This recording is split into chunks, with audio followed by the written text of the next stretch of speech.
আজকে আমি ছোলার ডাল দিয়ে নেনুয়া করবো। ছোলার ডালটা আমি ভিজিয়ে রেখে দিয়েছিলাম রাত্রেবেলা।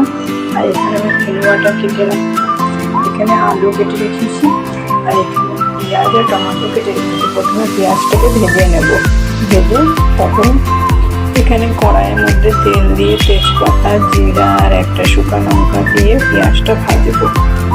কড়াইয়ের মধ্যে তেল দিয়ে দিয়েছি, তেলে পেঁয়াজটা ভাজা ভাজা হয়ে যাবে, তারপরে আলুটা দিয়ে দেবো। ভাজা ভাজা হচ্ছে, আমি এখানে মশলাটা বানিয়ে নেব। মশলার মধ্যে আদা জিরাটা বেটে নিয়েছি, টমাটো দিয়ে দিয়েছি। এর মধ্যে হলুদ, আদা জিরা শুকনো লঙ্কা গুঁড়ি, হলুদ, নুন,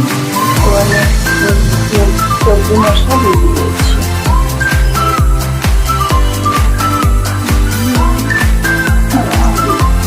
ভাজা ভাজা হয়ে গেছে, এখন আমি আলুটা দিয়ে দেবো। আলুটা ভাজা ভাজা করে নেবো। আমার আলুটা ভাজা ভাজা হয়ে গেছে, এখন আমি মশলাটা দিয়ে দেবো, যে মশলাটা আমি করে রেখেছি।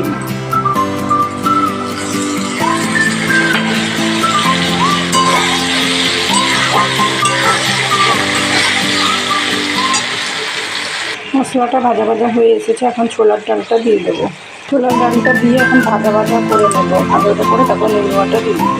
ছোলার ডালটা ভাজা ভাজা হয়ে এসেছে, এখন আমি নেনুয়াটা দিয়ে দেবো।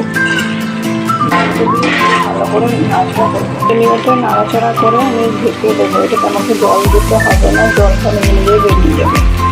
দেখতে পারো হালকা হালকা হয়ে এসেছে, আবার আমি ঢেকে দেবো। এটাকে ভালো করে হয়ে আসবে। আমার নেনুয়ার তরকারি রেডি হয়ে গেল। আপনাদের এখন এই রেসিপিটা ভালো লাগলে পরে আপনারা লাইক, সাবস্ক্রাইব আর শেয়ার করে দেবেন। একবার এটা বানিয়ে দেখবেন, খুব ভালো হবে। আর এটার মধ্যে এখন আমি গরম মশলা দিয়ে নামিয়ে নেবো।